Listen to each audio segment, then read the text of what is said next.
At the 53rd National Council of Health meeting held in 2010, the Honorable Minister of Health and all other Honorable Commissioners of Health from the 36 states plus FCT endorsed the biannual Maternal, Newborn and Child Health Week. These weeks are conducted twice in a year, in May and November, and we deliver 17 cost-effective interventions in an integrated manner for the mother and for the child. Statistics have it that 33,000 women die every year. This transmits to 2 women dying per minute in this country.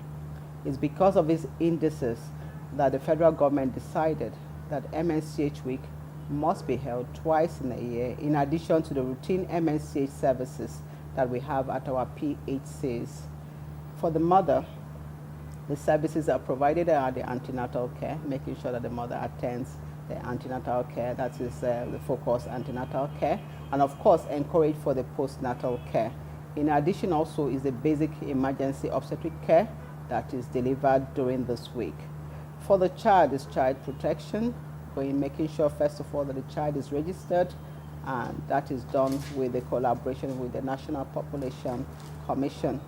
Also for immunization, the child is supposed to receive immunization. All we require is 5 visits for a child to be fully immunized from birth to 9 months, delivering BCG, oral polio vaccine, and hepatitis B0. 6 weeks, 10 weeks, and 14 weeks, the pentavalent vaccines along with PCV are also given to the children. At 9 months, we give yellow fever and measles, and by then the child would have completed, be said to be fully immunized. But going forward, the federal government is going to introduce other new vaccines that are important for the well-being of our children. This includes the Rota vaccine, as well as the MNCH and other vaccines that will be introduced, and a second dose for measles that will also be offered to the child. Going forward also for the child in terms of nutrition, during the MNCH week, we do what we do MWAC testing, in which case we use MWAC tape to assess the weight of the child, how the child is growing. And should the child be found to be malnourished, the child is referred to a CMAM site. At the CMAM site, the child is given the required treatments to make sure that the child is now better nourished. A malnourished child is least likely to survive, especially if the child comes down with any of the infections that a nourished child would have. A malnourished child will really die from that. We give vitamin A. It's given during the MNCH weeks, and it protects the child because it makes sure that the child is able to withstand all infections. It's a very important supplement that is given during the week, and it's not given routinely for now, but I believe that it will soon be found routinely in all our PHC facilities, given to children based on whether it's a red capsule or the blue capsule, depends on the age of the child. Family planning is another service we provide during this MNCH week. It's for spacing. We want the mothers to space their child, so we have our children based on interval that we can take care of to make sure that this child grows up to adulthood without being a strain on the parents in terms of feeding, in terms of education. Next, we also have HIV testing, and this HIV testing services make sure that we test all the mothers, including those who will come for antenatal, and also women of childbearing age. If you know your status, you're able to take care of yourself better. So when you're tested and you're positive, you're referred to a treatment site where you'll also be treated and followed up, and make sure you get your drugs. We do health education. We encourage mothers and train them and then educate them on other things that are required for their well-being. For women of childbearing age, we also offer tetanus vaccination. And this requires also 5 visits. At the first contact, the woman receives the first dose. Subsequently, after 4 weeks, 6 months, 1 year after, and another year.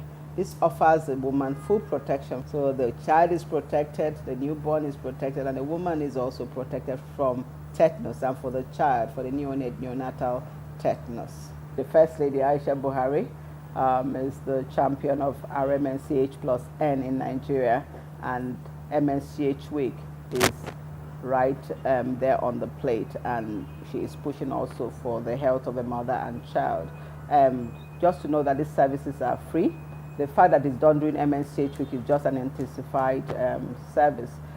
All through the year, from January to December, the MNCH services are available at all our fixed posts and outreaches, and it is free of charge. The vaccines are free, the antenatal are free, and the PHCs. The MNCH week depicts the maternal, newborn, and child health weeks. And it's a week-long event that is organized by the National Primary Healthcare Development Agency with the state's primary healthcare development agencies, as well as the ministries of health, and in collaboration with development partners. And the purpose of this week actually is to deliver life-saving and cost-effective health and nutrition interventions to women and children in Nigeria. And so this week is used to deliver an integrated package of health and nutrition interventions.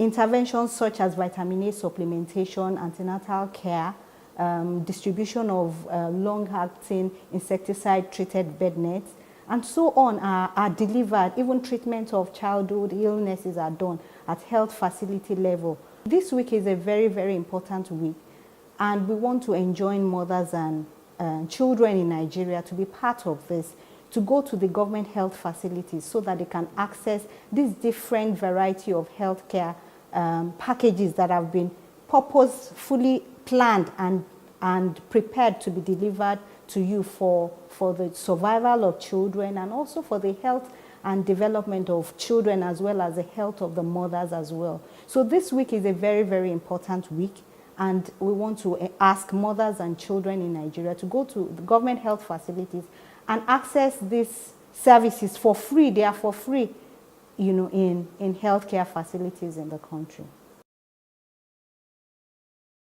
Health is key in everything that we do. Without health, there can be nothing tangible that can be done. I discover also that you have raised some fundamental issues about child spacing. It's a challenge in Africa. It has brought shame to us as a state and as a country, that here you have children that have bright future. Here you have children that have great potentials in them. You see them roaming about in the street, and you cannot even finger who their parents are. And these are children that tomorrow would have been great professors, maybe even governors, but they are left to fend on their own.